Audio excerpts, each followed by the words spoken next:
যৌবন কোথায় লাগাইলে দামি হবে? এক এক সেজদার দাম কত হবে, এক এক জিকিরের দাম কত হবে, এক এক তেলাওয়াতের দাম কত হবে, এক এক তসবিহাতের দাম কত হবে, এটা পর্যন্ত বলে দিছেন। সুস্থ অবস্থায় সময়টা লাগাইলে, সুস্থতা যদি কাজে লাগানো হয়, তাহলে কেমন দাম হবে ক্ষেত্র দেখাইয়া দিয়েছেন, কোন ক্ষেত্রে লাগাবে। তো ক্ষেত্র আল্লাহ তৈরি করে দিয়েছেন,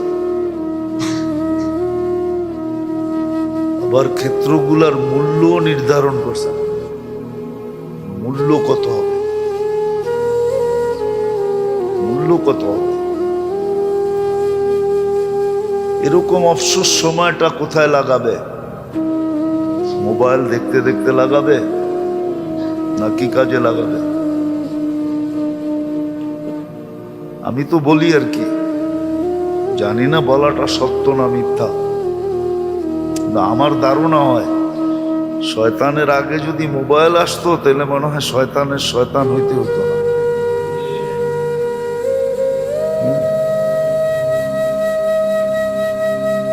ওর আগে যদি মোবাইল আসতো আর ইন্টারনেট আসতো, গুগল আসতো, তাহলে মনে হয় ওর শয়তান হইতে হতো না। অবসর সময়টা কোথায় কাজে লাগবে? আচ্ছা, কাজে লাগে নাই, কমসে কম যদি এতটুকু হইতো যে আমরা ইস্তেগফার করতেছি, আল্লাহর কাছে মাপ চাইতেছি যে আল্লাহ পারি নাই, ধোঁকার কারণে পারি নাই। আবার আল্লাহ দেখাইও তো দিছে যে ধোঁকার বস্তু তোমার ভিতরে রাখা আছে। মানুষ ধোঁকা খাবে এটাই সত্য, মানুষ ধোঁকা খাবে না এটা সত্য না। মানুষ ধোঁকা খাবে না এটা কি না সত্য না, মানুষ ধোঁকা খাবে, কেননা তার ভিতরে ধোঁকার জিনিস রাখা আছে। মন, ইন্নান নাফসা লাআম্মারা, মন তাকে ধোঁকা দিবে, নফস তাকে ধোঁকা দিবে। হাজারো ধোঁকার জিনিস রাখা আছে।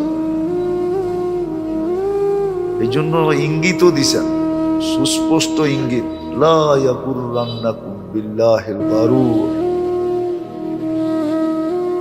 ধোঁকার জিনিস কিন্তু চতুর্দিকে ছড়ানো ছিটানো, কিন্তু ধোঁকা খায়ও না, চেনে না ওটি সব ধোঁকা। দুনিয়া ধোঁকা, সব ধোঁকা, সম্পর্ক ধোঁকা, বলে দিছেন এক একটা এক একটা। কোরআনে সবগুলো সুস্পষ্ট আছে। হ্যাঁ, ধোঁকা যেন না দেয়, চিহ্নিত করে দিছেন, চিহ্ন লাগাইয়া দিছেন। জানতো না এই জন্য বোঝেনও না। মাঝে মাঝে অফিস আদালতে যায় তো দেখবেন, ওসির অফিসে, ওসির কামরায় গেলে তো দেখবেন সে যেই থানার ওসি, ওই থানার ম্যাপ লাগানো আছে তার পিছে। আবার ওই থানার ভিতরে টিকেল, ওইখানে মার্ক করা আছে, চিহ্ন দেওয়া আছে, ওইখানে লাল সবুজ চিহ্ন লাগানো আছে। আল্লাহ এরকম নির্ধারণ করে দিছে, আমাদেরকে চিহ্নিত করে দিছে। ওইখান থেকেই মানুষ শিখছে, নাহলে মানুষ শিখতো না, মানুষের শিখার সুযোগ ছিল না। আল্লাহ চিহ্নিত করে দিছে কোন কোনগুলা ধোঁকা, তোমাকে কিভাবে ধোঁকা দিবে এটাও বলে দিছে। এই জন্য মেরে দোস্ত, ক্ষেত্র তৈরি করে দিছে যাতে আফসোস থেকে বেঁচা যায়। মূল্যায়ন করি আর আফসোস থেকে বেঁচা যাই। নাহলে যদি মূল্যায়ন না করলাম, একদিন আফসোস করতে হবে। আমার আফসোস কারো কান পর্যন্ত পৌঁছবে না। মানুষ তো মানুষই, সত্য এটাই। মানুষ মানুষকে বেশি দিন মনে রাখে না, আপনজনই আপনজনকে মনে রাখে না,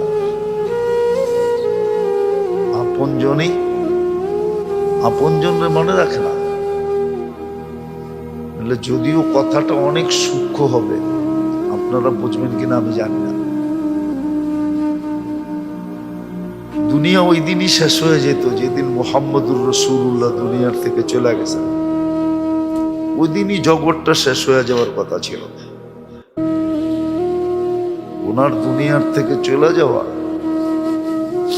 দুনিয়া শেষ হয়ে যাওয়া উচিত যুক্তি বলে।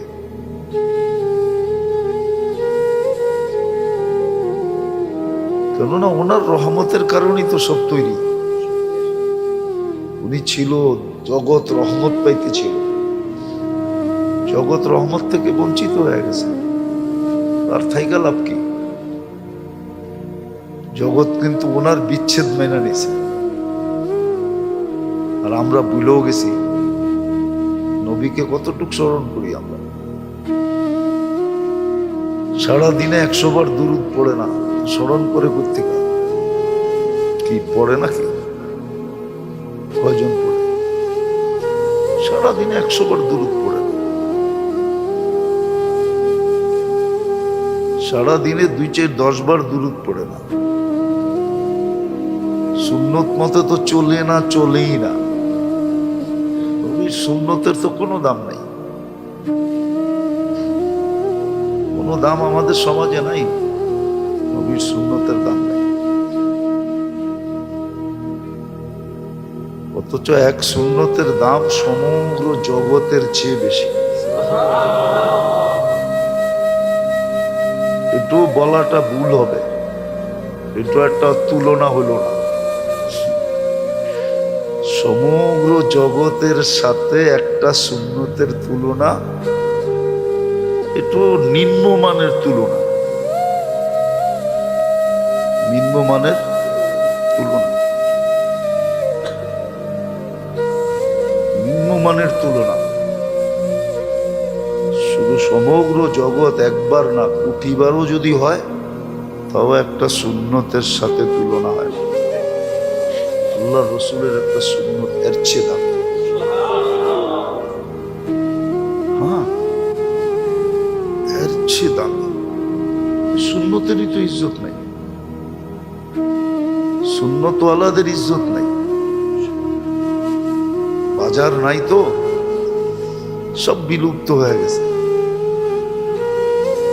যার কারণে আমি যেটা বারবার বুঝাইতে চাইতেছি, আল্লাহ করো বুঝে আমারও আসো। আফসোস একদিন আমরা করব,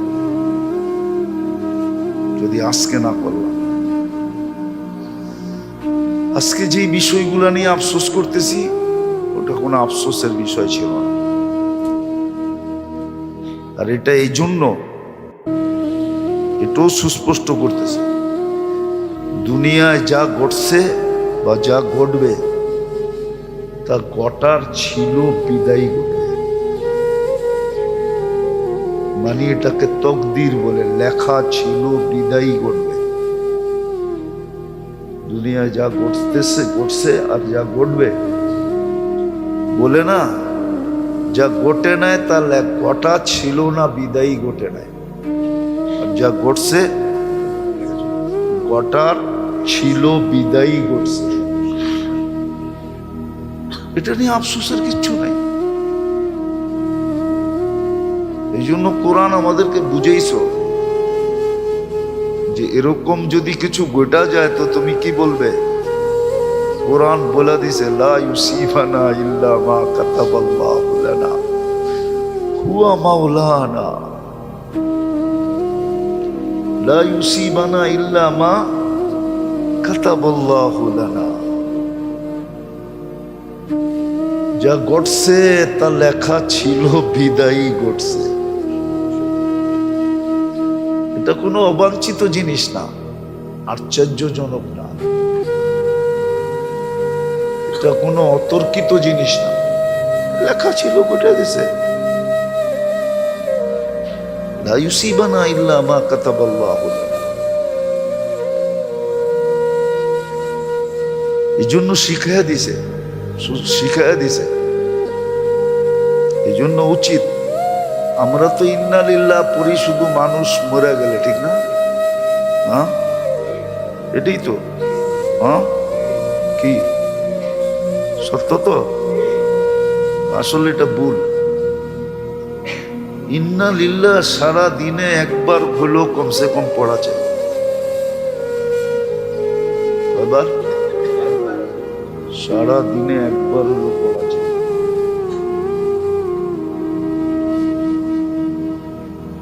হ্যাঁ, অর্থ যায় না পড়া চাই।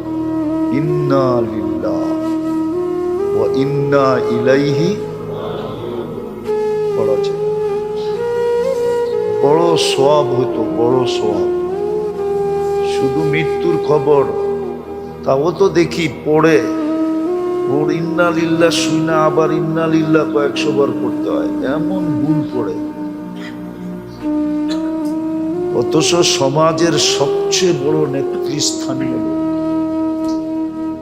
সমাজের ভিআইপি সিআইপি লোক, এরা ইন্না লিল্লাহ পরে অশুদ্ধ। অথচ ইন্না লিল্লাহ বড় সওয়াবের জিনিস ছিল, ডেলি একবার পড়া উচিত ছিল, কমসে কম 100 বার পড়তে পারলে আরো ভালো ছিল। বিরাট বড় সওয়াব এটা। ইন্না লিল্লাহি, অর্থ যায় না। তাহলে সারাদিনে একবার আমারে স্মরণ করাইতো যে তুমি কিন্তু তোমার না, তুমি কিন্তু আল্লাহর।